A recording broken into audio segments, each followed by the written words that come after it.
Hello everyone, welcome back to my channel. Now over the past few days I've been asking you guys to ask me some questions so that I can do a Q&A segment, and here we are today. So in advance, I'm really sorry if I've missed any of your guys' questions. I was actually quite overwhelmed with the amount of you guys who actually asked me questions. I didn't actually think I was going to get as many as what I did. So clearly I have to kind of fit it in under 20 minutes because that's my personal limit when it comes to my YouTube channel. There are certain questions as well, like a few of you asked about the FI-SI loop and the NETE loop. I feel like that question could be a whole video in itself. So there are questions like that where, you guys actually gave me some ideas that I could actually do full videos for. So if I miss those ones, please kind of note to yourselves that I'm probably going to be doing a whole video on those kinds of questions. So these questions are both INFP related and related to my personal life too, which I'm very, very happy to talk about. Before I begin, I just want to say a special thank you to JMCD, who have let me use their tracks as my backing tracks on all of my videos. Please check them out. I have linked their music in the information bar above, so give them a little listen to, and I promise you won't be disappointed. And again, I've got this weird lighting that comes in and out, so please excuse it. But anyway, let's begin this video. I'm going to stop rambling now.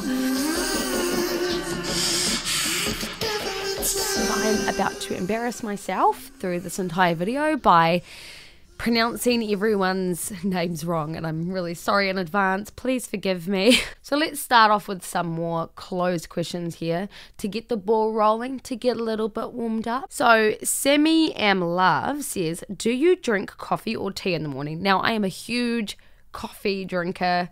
I literally cannot function without it. I'm addicted to coffee. I'll get headaches if I don't have it.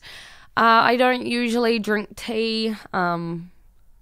I just need those big caffeine hits, so yeah. So Maro Had, I hope I pronounced that properly, said, if you can talk about your feelings, example, confessing to someone, does that make you any less of an INFP?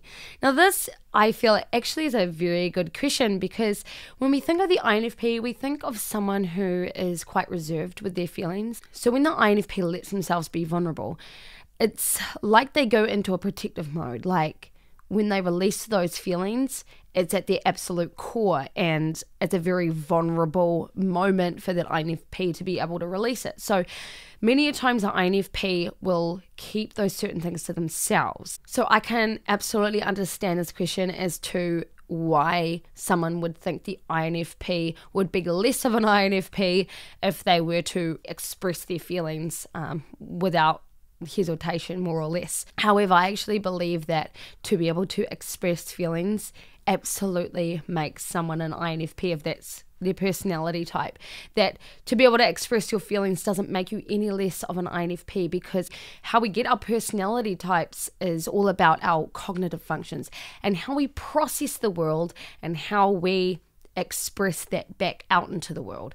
So if you really think about it, an INFP who expresses their feelings will do so because of their introverted feeling and essentially their extroverted intuition. Expressing your feelings is a very, very INFP thing to do, and it just happens to be in the right kind of context. So for example, if you're standing on a podium, it might be a little bit more difficult for that INFP to express their feelings and fear of certain judgments or criticisms, but essentially that INFP wants to be able to express that vulnerability so that they can form deep and meaningful connections with others. Now, it's interesting for me because I sit here and I spill my guts to all of you guys. And while some people might think, oh, she can't be an INFP because she just so freely expresses herself, the fact of the matter is that I'm using YouTube as my niche, as a kind of a passion for me to be able to express myself and to fulfill a certain purpose that I have set myself, which is introverted feeling and extroverted intuition, if you catch my drift. Whew. I hope that answered your question. So Marlon Blanc said, how tall are you? Well, I am 5'4" or 156 centimeters short. I get called a little pocket rocket, so I guess that's what I am. So, Martian moon music. That was really hard to say.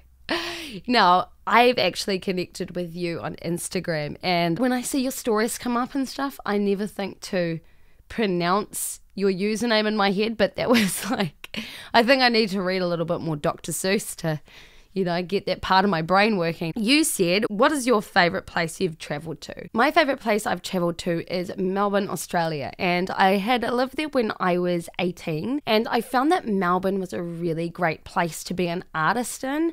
For such a large city, I was quite surprised with the fact how well it catered to artists. Now, when I was 18, I was still really in self-discovery mode, so I never actually capitalized on what Melbourne could have truly been for me, and I wasn't there for very long, maybe about 5 or 6 months. Now, interesting little fact about me, I actually lived in Rarotonga when I was 3-4 years old because my dad had a job there on a ship.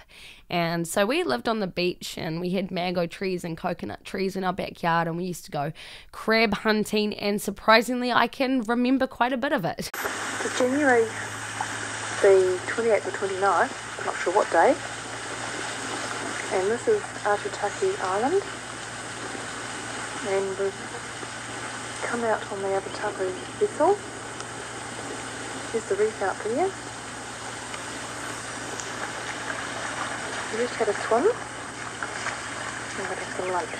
Lee Say Sinia, I'm really sorry if I pronounced that wrong, asked how to be more productive as an INFP. Great question, because many of us INFPs have to deal with procrastination, moving from project to project. We have to deal with a flimsy extroverted intuition, which makes us want to do everything all at once. How to be productive. When I was doing my docuseries at the end of last year for the New Zealand Flower and Garden show, so I basically mowed through the first 5 episodes. But when it got to the 6th episode, the show actually had finished.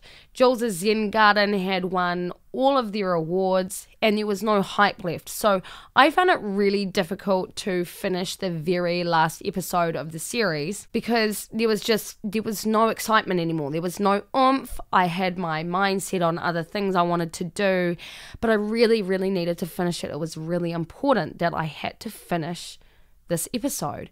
So bless his heart, my lovely James had said to me, why don't you just focus on doing at least 10 minutes today? So I did that, got the laptop, did 10 minutes of it. Turned into 20 minutes, turned into an hour, The next day, the same concept. And it went like that for a little while until I had finished it. And I had actually completed this 6-part docuseries. Where I'm going with this is that just focus on little bits at a time. Focus on just doing 5 minutes even. Another thing I find that really helps is to focus on doing the hardest job first. So once you sink your teeth in for a little while on the hardest job, you'll find that the smaller jobs or the more fun jobs are much easier to tackle. Do you want to come cuddle soon? Yes, I would, darling, but you're at work right now, so I'll just have to wait till you get home. So I'm going to be putting these next 2 questions together because they kind of lead to the same answers. So Turtle Frog said, hey, I'm also an INFP Kiwi. Recently, within 18 months, I had both my parents and grandparents pass away. These were the people who knew me the most in the world and loved me for all of my unique quirks. They were my support people. I have no other real friends. I'd like tips on how to socialize and make friends. I feel so alone. Oh, Turtle Frog, I had actually responded to you in this comment section, and I am honestly, truly so sorry that you had lost these people that were so close to you. As I said, I had lost my grandma a few years ago, and I think about her every day, and I can so relate to your feeling of being alone and wanting to socialize. So yeah, I'm really, really sorry that you're going through that. Shrey Meta said, can you suggest some places or groups or something like that to make friends, like actual friends? Personally, I prefer to meet people in real life and not online, and you know that there are more dating sites and crap. Is there any place where I I screenshotted this and then I didn't think to expand it. Basically, Trey was saying, where can I meet people? So those two questions clearly relate to each other, so I will answer both of those. Well, I don't really get out of the house very much, so I'm probably not the best person to answer that question. However, there have been many moments in my life where I have just on accident made friends with people in the most unlikely of places. I feel that when you're trying to make friends, it's almost like you kind of put a block up, and it's like you kind of psych yourself out so much that you end up overthinking your behavior in social situations. So I find it's like trying to get pregnant.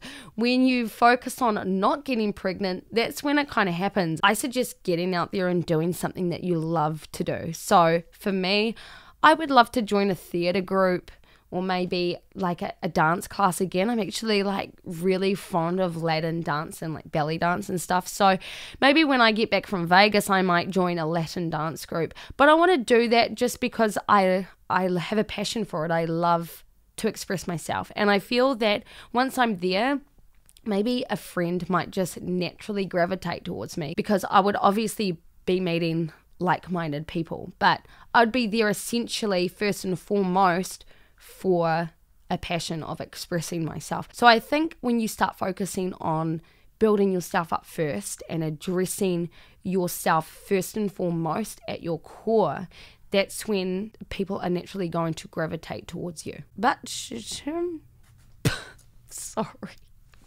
You're going to have to like pronounce your username in the comments, because I don't know how to say that. Do you have any advice for male INFPs? A lot of our quirks make female INFPs seem deep, intriguing, and mysterious, but they make us male INFPs look like curmudgeonly jerks. I really do see where you're coming from. I feel that INFPs, or like NFs in general, the whole NF thing seems to be a very feminine concept, if you will. However, the thing though is that each person has both feminine and masculine energy that makes up who they are. Sometimes people have more feminine energy, sometimes people have more masculine energy. But having feminine energy does not make you inherently a feminine person if that's what you're not trying to be. In fact, I think that it's society that has a lot of catching up to do when it comes to understanding these things.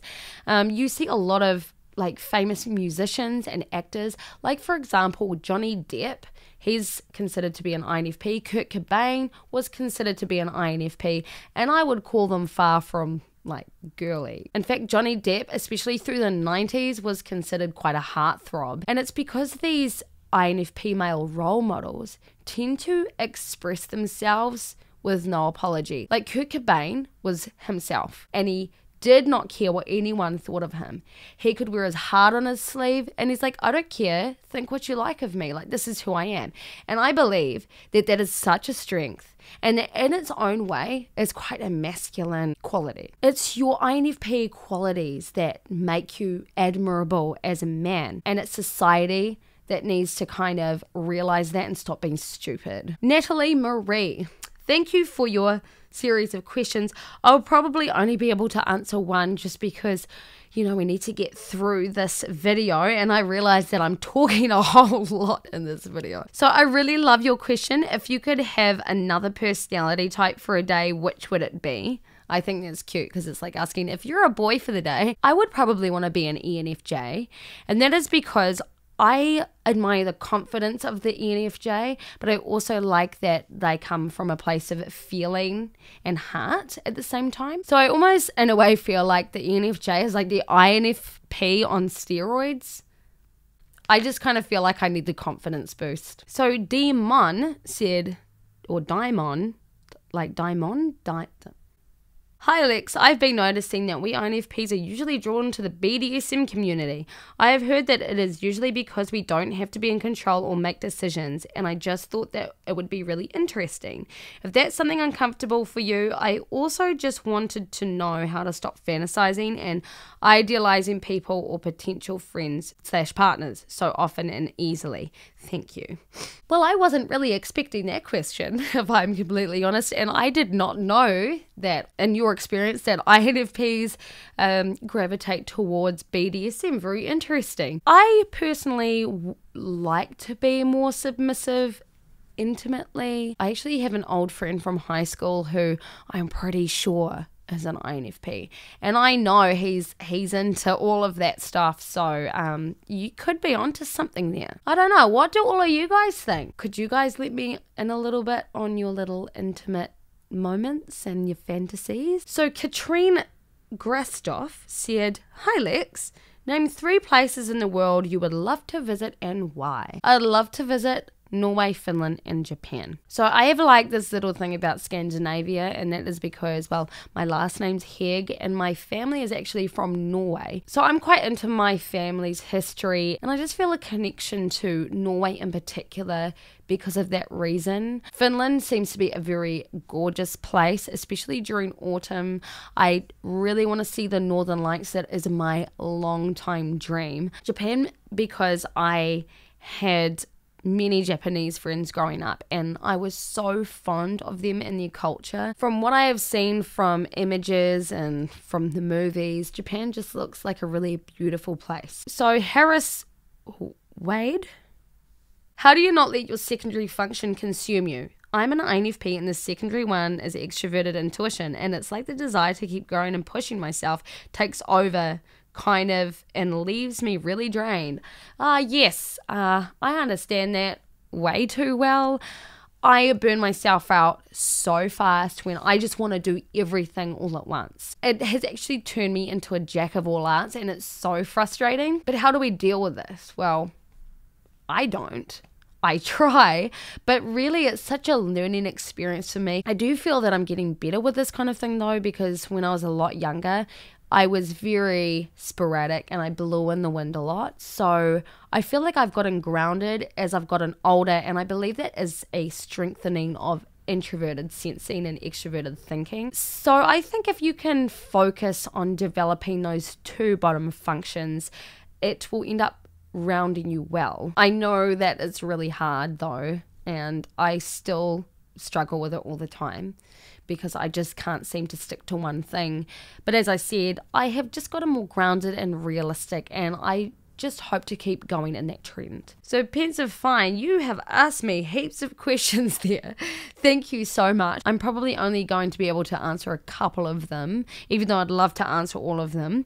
But again, like, this video is going to be really long, so I'll answer your first one. What were you like as a child? I was very quiet. I was anxious. I was creative. So my mum would explain that I was the kind of girl who was just really ultra content with sitting in the corner of the room with books and soft toys, and you'd leave me there and I'd be fine. I'd just sit there chilling. So I wasn't your typical toddler who would run around throwing toddler tantrums. That wasn't me. At primary school / elementary, I was considered the class artist. So all of my friends would ask me to essentially draw for them during class projects. My teacher would describe me as someone who would disappear off into a dream world. I would tend to not focus on the work at hand, but I was so creative that I had my own niche in the classroom. So Raul Morel said, what is it like? Where are you from? I never went outside the United States, and I'd like to know about people and where they're from, the history of the place. What is it like where I'm from? New Zealand. New Zealand's a pretty chilled out place. We are a simple kind of folk. We don't really like to cause much of a scene. We're considered quite a chilled kind of nation. We're the kinds of people who, as a culture, you would walk by on the street and we would greet you. Like, even if we didn't know you, we would say a friendly hello, especially in the countryside. We are known for our love of sport, especially rugby. And what you might find, especially during the summer, is that families would go outdoors in their backyard and play outdoor cricket or rugby. So Beth Berryhill said, hey Lex, as an INFP, how do you avoid getting your feelings hurt so much? I'm very sensitive, and it's often hard to explain why something has upset me and to not take things personally. I completely understand where you're coming from, Beth. I am a highly sensitive person and I get offended really easily. I get quite triggered really easily. I think it's about separating constructive criticism from our thoughts and behaviors to our personalities, and that's obviously way harder said than done. And I haven't quite got there. Like, I'm still learning how to do that. I think really it comes down to exposure and using the constructive criticism to better ourselves. I think what's really helped with me, especially because I've had my YouTube channel and I've received some pretty nasty comments in the past which have affected me, it's about understanding that not everyone's going to be seen eye to eye with you. Like, if there's something that you really love to do and someone's just criticizing you and they're not on your team, they're not on your side, it's about going, oh well, there are all these people over here who love what I'm doing and who appreciate it. If we base what we do in life off of what everyone else thinks that we should do or out of everyone else's perceptions of us, then we may as well become hermits. You do life for you. You don't do life for anyone else. You're the most important person in your life. And for every person who has a negative thought about you, there are so many others who appreciate who you are. And it's about putting energy into that, bringing out the positivity. Now, as I said, it's way, way harder said than done. And I still get affected by negative comments. But I think it's just about pushing through. You know, after every video I do, I feel so vulnerable. I always second guess my videos. I'm here pouring my guts out to everyone and it's really hard. But what gets me through is that knowing that there are so many people whom I can touch with being able to do this. So that about wraps up this question and answers video. Again, I'm really sorry if I have missed yours. If I did not mention your question, it's probably because I'm going to be making a whole new video out of it. So I hope you have a really good day, night, evening, morning, wherever you are in the world, and I'll see you guys all again next time for the next video. Bye.